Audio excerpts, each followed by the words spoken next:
옛말에도 있는 것처럼 남들과 싸워 이기는 것을 우리가 강하다고 얘기하는데 유력하다고 얘기하는데 자기와 싸워 이기는 사람이 진짜 강한 거라고 얘기할 수 있습니다. 그러니까 우리가 영적 싸움 하면은 늘 대상을 바깥에 놓고 우리가 극복해야 할 대상이 외부에 있다고 생각하는 경향이 있는데 사실 가장 문제는 자기라고 얘기할 수 있어요.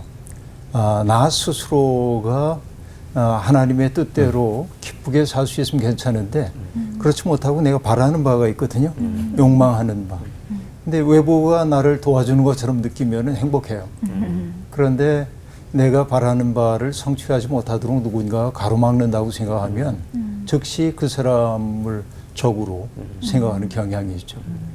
그래서 영적 싸움이라는 미명 하에 사실은 자기의 욕망을 충족하기 위해서 그런 용어를 사용할 때가 대단히 많이 있는 겁니다. 이게 바로 뭐냐면 유혹이에요. 사탄이 하고 있는 유혹이에요. 사탄이 우리에게서 빼앗아가는 능력 가운데 하나가 뭐냐면 기뻐할 수 있는 능력을 빼앗아가요. 경탄할 수 있는 능력을 빼앗아가요. 그래서 사탄이 제일 싫어하는 사람들이 누구냐면 기뻐하고 감사하는 사람들이거든요. 그러니까 우리가 영적 전쟁에서 이기기 위해서는 다른 거 없습니다. 내 속에 기뻐하는 능력이 생겨야 하고 또 세상에 있는 아름다운 것들을 바라보면서 참 좋다라고 느끼는 이것. 그래서 어떤 분은 이렇게도 얘기를 했습니다.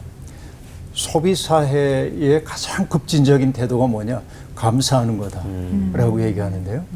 소비사회는 끊임없이 우리에게 불만족을 만들어내요. 그런데 내가 누리고 있는 것들에 대한 감사한 마음이 내 속에 생겨날 때 우리는 비로소 하나님이 주신 삶을 충만하게 살 수 있는 것 아닌가 하는 생각을 해요. 예. 뭔가 영적 전쟁이라 그래서 막 좀 무시무시한 이렇게 태도를 얘기하실 줄 알았더니 굉장히 무장 해제되는 듯한 그런 저처럼 기분이 싸움 드네요. 싫어하는 사람이 그러게요. 딱 듣기 좋아하는. 네, 맞아요. 네. 홍태근 목사님은? 예.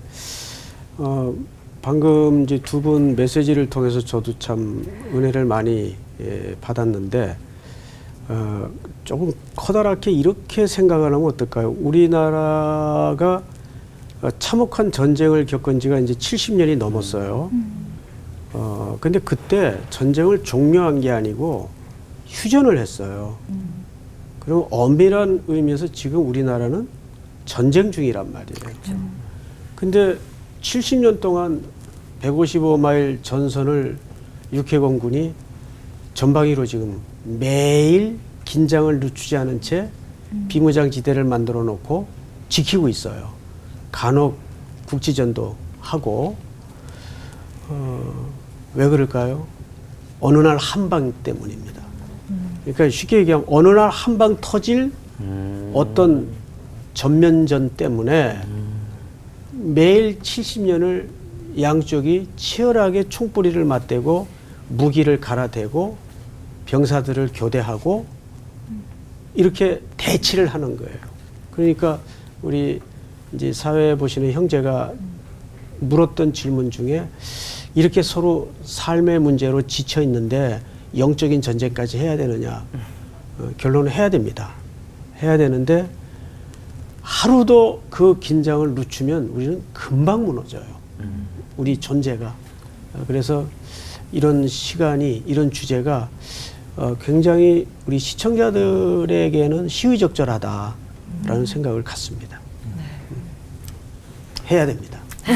네. 저는 개인적으로 네. 이 뭐 영적 전쟁, 영적 싸움이라고 하는 이 개념은 우리 신자의 소명과 정체성을 전제하지 않고서는 그 싸움이 무엇이라고 개념화하기가 거의 불가능하다고 생각을 해요. 그리고 백발백중 우리는 엉뚱한 자리에 가서 싸우고 있으면서 그걸 영적 싸움으로 인식할 가능성이 많다고 생각합니다. 영적 싸움이란 이런 측면에서 보면 다른 어떤 게 아니에요.